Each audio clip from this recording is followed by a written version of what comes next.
Hi, good evening. This is Rahul.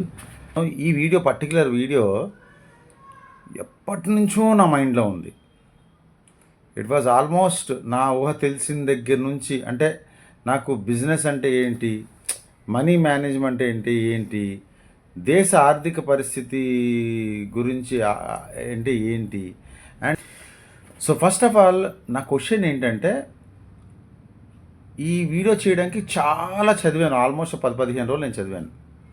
ఎప్పుడో డిగ్రీలో వదిలేసిన, ఇంటర్మీడియట్లో వదిలేసిన ఎకనామిక్స్ గురించి కూడాను చదివాను. సో ఫస్ట్ మై పాయింట్ ఎక్కడ వచ్చిందంటే, బంగారం రేటు క్షణక్షణం ఎలా పెరుగుతుంది, ఎలా తరుగుతుంది, అసలు దానికి ఉన్న పరిస్థితులు ఏంటి, దానికి ఉన్న కండిషన్స్ ఏంటి.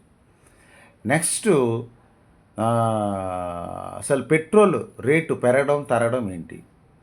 నెక్స్ట్ పాయింట్, డాలర్కి సంబంధించి ఎగ్నెస్ట్ ద డాలరు అసలు ఇండియన్ రూపీ పెరగడం ఏంటి, తరగడం ఏంటి. ఇది నేను స్టడీ చేయడం మొదలెట్టాను. ప్రజెంట్ 84.54 పైసా ఉందన్నమాట.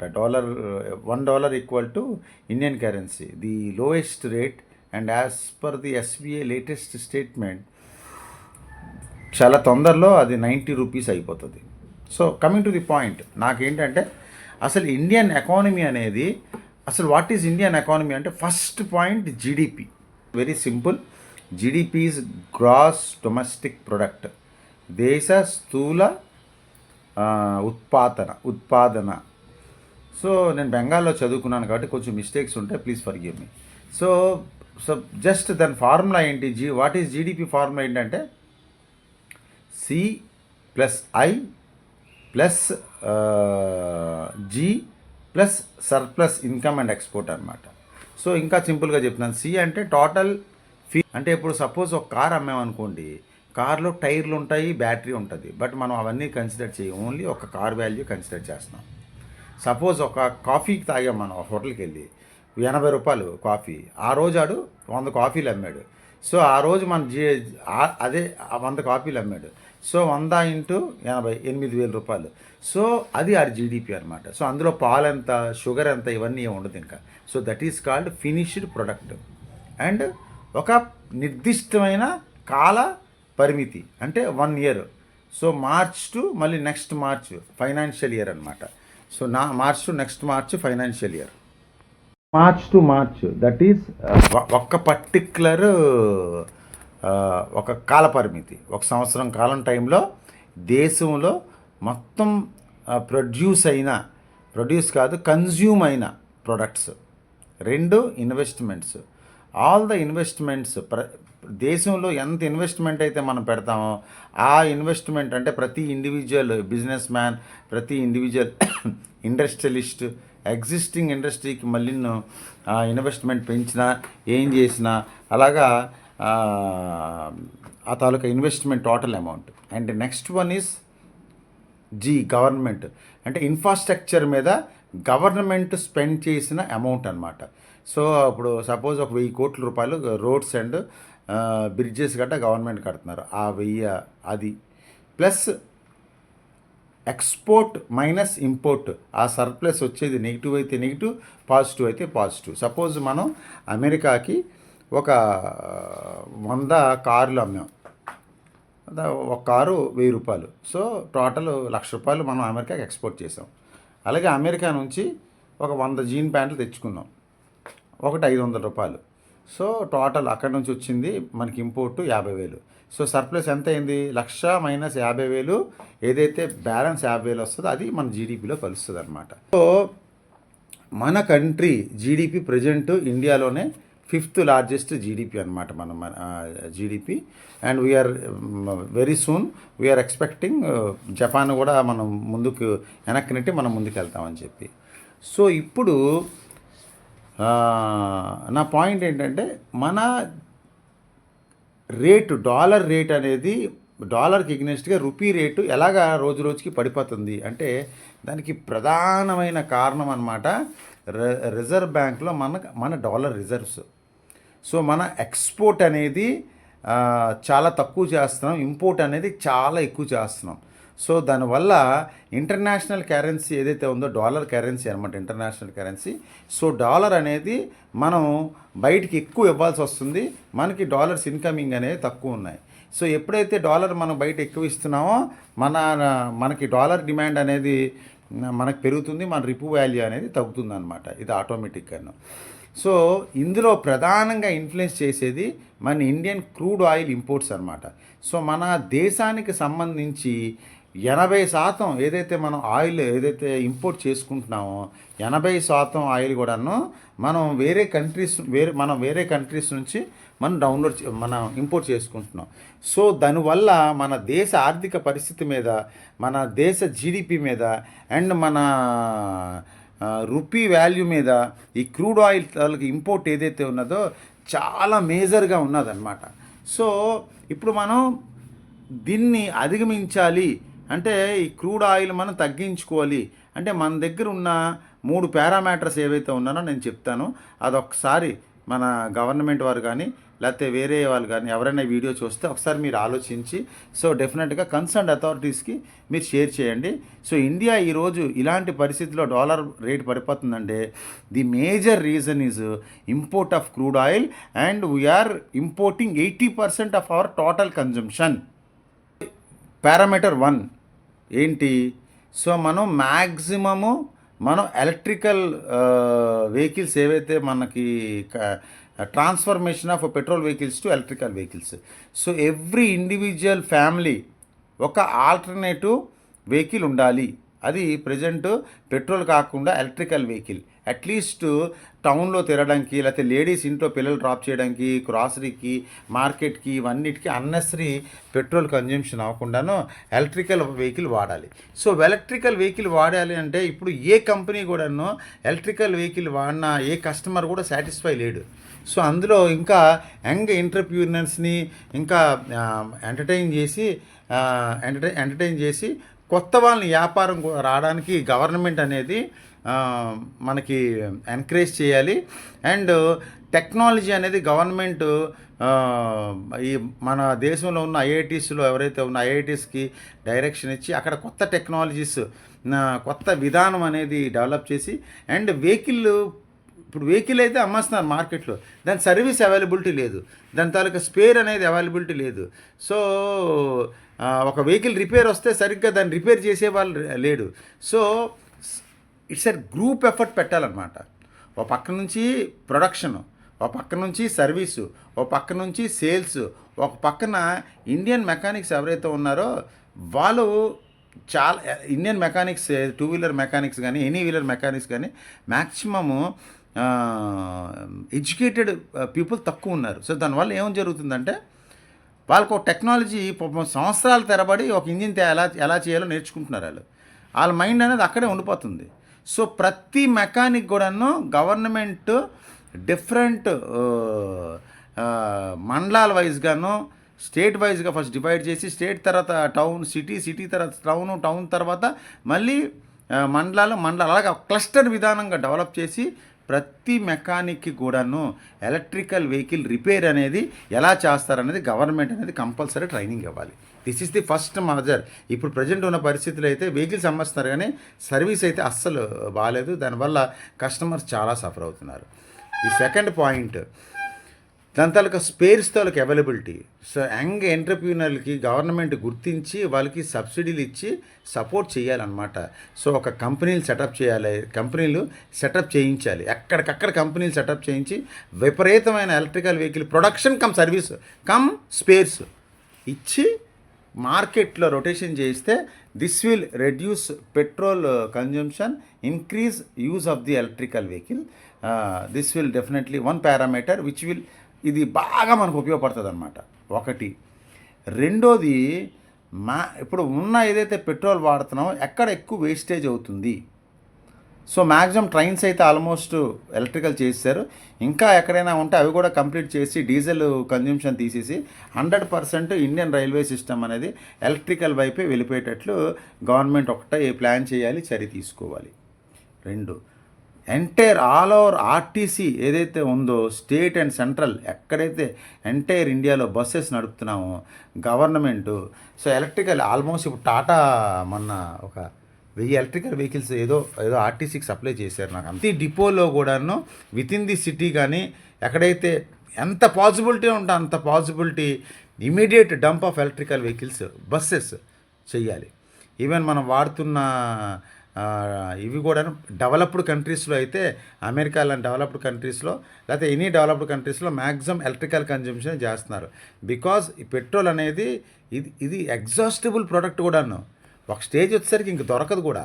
ప్రజెంట్ ఏదో బావిలు ఉన్నాయి తీస్తున్నారు తప్ప ఇది కంటిన్యూస్ ప్రొడక్టివిటీ కాదనమాట. లైక్ గోల్డ్కి కూడా ఎలాగైతే లిమిటేషన్ ఉందో అలాగే పెట్రోల్ కూడా ఉంది. అదొక పాయింట్. నెక్స్ట్ నేను ప్రధానంగా టచ్ చేస్తున్న మేజర్ 2 సబ్జెక్ట్స్ ఐ థింక్ ఇప్పుడు వరకు ఏ యూట్యూబర్ కూడా దీని గురించి చెప్పుండ్రు.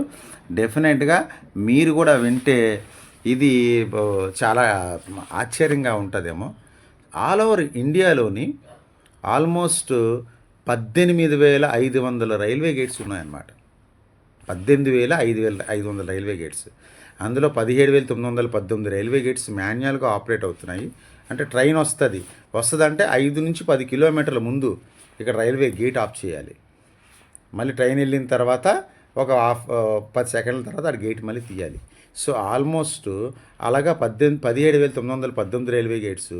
నెక్స్ట్ మిగతా 560 రైల్వే గేట్స్ ఏవైతే ఉన్నాయో కొంచెం ఆటోమేటెడ్ అవి. సో మనుషులు లేకుండా ఆటోమేటిక్ అదే చేసుకుంటుంది. బట్ అక్కడ కూడా ట్రైన్ వస్తే ఇంకా గేట్ వేసేయాలన్నమాట. So I request to the government, if there is any possibility in near future ఇవన్నీ రైల్వే గేట్స్ ఎక్కడైతే ఉన్నాయో ప్లీజ్ ఇవన్నీ ఓవర్ బ్రిడ్జిలుగా కన్వర్ట్ చేయండి. సో దానికి ఒక బెస్ట్ ఎగ్జాంపుల్ చెప్తా. గతంలో మనకు ఆంధ్రప్రదేశ్లో మనం ఎంతో ఇబ్బంది పడేవాళ్ళం, కానీ ఇప్పుడు కాదు. రైల్వే ట్రైన్ వెళ్ళిపోతుంది, మనం కింద నుంచి మనం వెళ్ళిపోతాం. అలాగా ప్రతి దగ్గర చేసినట్లయితే యావరేజ్ 20,000 రైల్వే గేట్స్ దగ్గర మీకు 10 నిమిషాల పాటు ప్రతి ట్రైను ఆగితే ఇటు అటు ఎన్ని ఆగుతున్నాయి, దానికి ఎంత డీజిల్ ఖర్చు అవుతుంది, అది కూడా నేను చదివాను, అది కూడా నేను అనాలిసిస్ చేశాను. అంటే అది మీకు చెప్పలేను, ఎందుకంటే ఇంజిన్కు ఉన్న హార్స్ పవర్ని బట్టి ఆ ఇంజిన్ ఎంతైతే వెహికల్ కెపాసిటీ మోస్తుందో దాన్ని బట్టి దాని కన్జ్యూమ్షన్ ఉంటుంది అనమాట. సో ఒక సెకండ్కి ఒక మినిట్కి ఎంత పెట్రోల్ వేస్ట్ అవుతుంది అనేది ఒక అనాలిసిస్ రిపోర్ట్ నేను తయారు చేశాను అనమాట. సో అది మీకు ఇవ్వాలంటే చాలా ఎక్కువ వీడియో అయిపోతుంది. బట్ ఇయర్ నేను చెప్తుంది ఏంటంటే ఇమీడియట్గానో నియర్ ఒక ప్రణాళిక, ఒక 4 సంవత్సరాలు 5 సంవత్సరాలు 3 సంవత్సరాలు ఎలాగైతే మీరు నేషనల్ హైవేస్ డెవలప్ చేస్తున్నారో this is one of the ఇది ఒక అవకాశం ఏంటంటే ప్లీజ్ అన్ని రైల్వే గేట్స్ కూడా మీరు అండర్ గ్రౌండ్గా ఓవర్ బ్రిడ్జ్లు పైనుంచి చేసేస్తే ఓవర్ బ్రిడ్జ్ కానీ లేకపోతే అండర్ గ్రౌండ్ కానీ కింద నుంచైనా పైనుంచైనా బస్సులు వెళ్ళిపోతుంటే మీ రైలు మీరు పని చేసుకుంటే చాలా వరకు పెట్రోల్ ఎంత కన్జంప్షన్ తగ్గుతుంది అని అంటే, ఎంత పెట్రోల్ మనం ఒక రోజులో సేవ్ చేయగలం అని అంటే మీకు నేను చెప్పలేను. నేను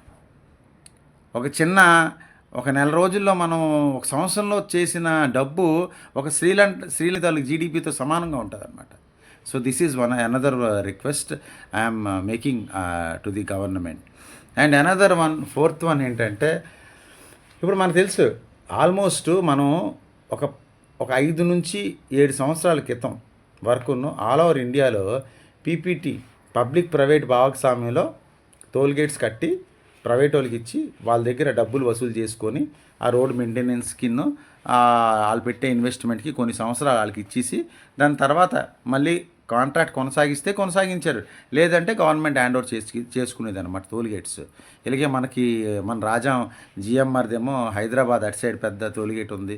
ఇలాగ నెంబర్ ఆఫ్ మనకి ఇక్కడ చిలకపాలు వినాలు ఉండేది, అయిపోయింది. దాని డబ్బులు వచ్చాయి, సర్వీస్ డబ్బులు వచ్చాయి, తీసేశారు. సో ఇంకా అక్కడ క్లోజ్ చేసేసారనమాట. కానీ ఇంకా విజయనగరం దగ్గర ఉంది, ఇంకా టెక్కలు వెళ్ళే రూట్లో, నర్సన్పేట వెళ్ళే రూట్లో ఉన్నది. సో ఇదేంటంటే గవర్నమెంట్ పబ్లిక్కి ప్రైవేట్ కాంట్రాక్టర్లు పిలిచి వాడికి టోల్గేట్ సంబంధించి ఇన్వెస్ట్మెంట్ అంతా వాడే చేసుకున్న తర్వాత సో వడ్డీతో సహా ఆ డబ్బులు వచ్చినంత వరకు ఆ రోడ్డుకి అయ్యే ఖర్చు అంతా కూడా ఎన్ని కిలోమీటర్లు ఆ కంపెనీ పెట్టుకుంటుంది. సో బ్యాంకుల నుంచి అప్పులు తీసుకోనో వాళ్ళ ఓన్ ఫండో whatever it might be. So ఆ డబ్బు అనేది వడ్డీతో వాళ్ళకి తీరిపోయినంత వరకును అది వాళ్ళు డబ్బు ఆ డబ్బు కలెక్ట్ అయిన తర్వాత మళ్ళీ గవర్నమెంట్తో మాట్లాడుకొని కాంట్రాక్ట్ కంటిన్యూ చేస్తే ఓకే, కంటిన్యూ చేయకపోతే గవర్నమెంట్కి హ్యాండ్ ఓవర్ చేస్తారు, ఇంకా గవర్నమెంట్ చూసుకుంటారనమాట. ఇది కొన్ని సంవత్సరాల వరకు ఇదొకటి ఇలా ఉండేది, కొన్ని సంవత్సరాల వరకు ఇలా ఉండేది అనమాట. సో ఈ విధానం ఏదైతే ఉన్నదో ఇప్పుడు ఒకసారి మీరు ఇలా కళ్ళు మూసుకొని ఫ్లాష్ బ్యాక్ ఆలోచించండి.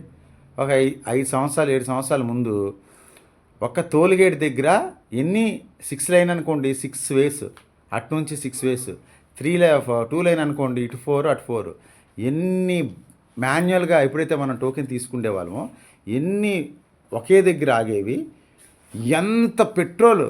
మళ్ళీ చెప్తున్నాను కదా, ఇదే అగైన్ మనం ఏదైతే మనం స్టోర్ చేస్తామో అదొక కంట్రీకి జీడిపికి సమానం, అంత డబ్బు అనమాట. మనం అన్నెసరీగా మన రిసోర్సెస్ మనకు అప్పుడు ఆ టెక్నాలజీ కానీ ఆ రిసోర్సెస్ కానీ మన కంట్రీ దగ్గర లేక మనం ఆ విధంగా నష్టపోయాం. సో అదొకటి. నెక్స్ట్ ఇప్పుడు ఫాస్ట్ ట్రాక్స్ వచ్చాయి. ఫాస్ట్ ట్రాక్ వచ్చిన తర్వాత ఏం జరుగుతుంది, మనం వెళ్తున్నాం, ఆటోమేటిక్గా ఆగుతుంది, కట్ అవుతుంది, వెళ్ళిపోతుంది. సో మాన్యువల్లో 10 నిమిషాలు అయితే ఫాస్ట్ ట్రాక్లో 10 నుంచి 30 సెకండ్లు అవుతుంది. ఆల్మోస్ట్ చాలా పురోగతి వచ్చింది మనకి. బట్ స్టిల్ అగైన్ మనం ఇంకా దాంట్లో డెవలప్మెంట్ చెందాల్సింది ఉంది. ఎందుకంటే మనం డెవలప్డ్ అయిన కంట్రీస్ చూసుకున్నట్లయితే ఎక్కడ ఇలాంటి టోల్గేట్స్ కానీ మాన్యువల్ కానీ ఆరు ఫాస్ట్ ట్రాక్లు కానీ ఉండవు అనమాట. రోడ్డు మీద ఒకసారి మీరు ఆలోచించండి, రోడ్డు మీద టోల్గేట్ లేదు. సో ఇంకోటి ఉంది, ఇక్కడ టోల్గేట్ వచ్చినప్పుడు ఒక 1 కిలోమీటర్ ముందు మనం స్లో చేసేస్తాం, యావరేజ్ స్పీడ్ మెయింటైన్ చేయం.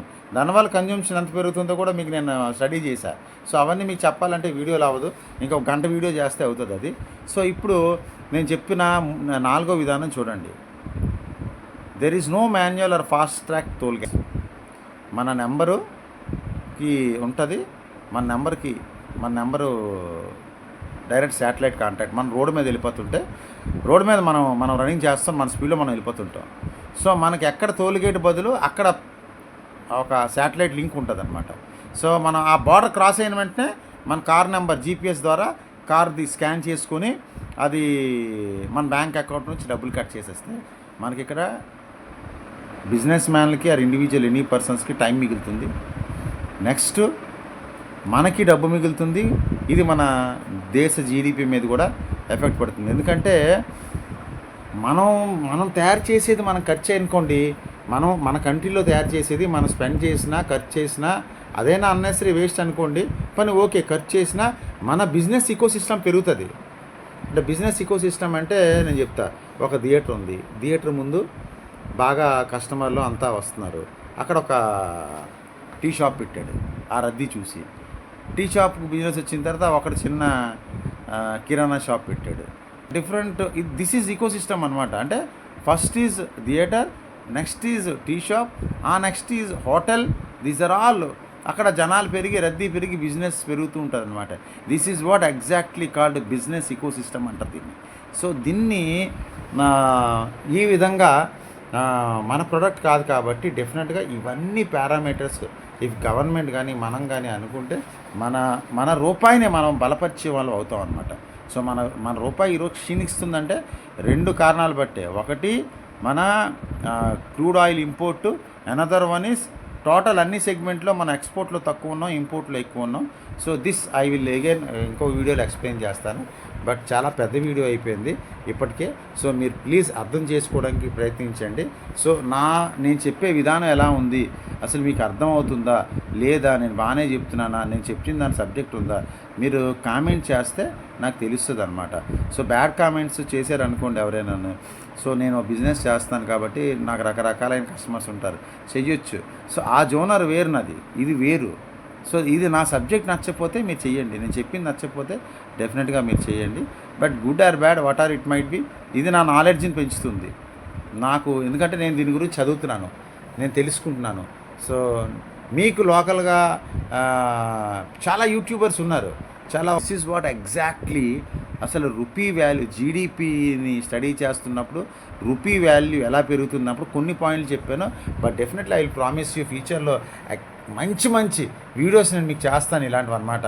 మీకు మైండ్ బ్లో అయిపోతుంది. So for that please like, share and subscribe my channel. Thank you so much.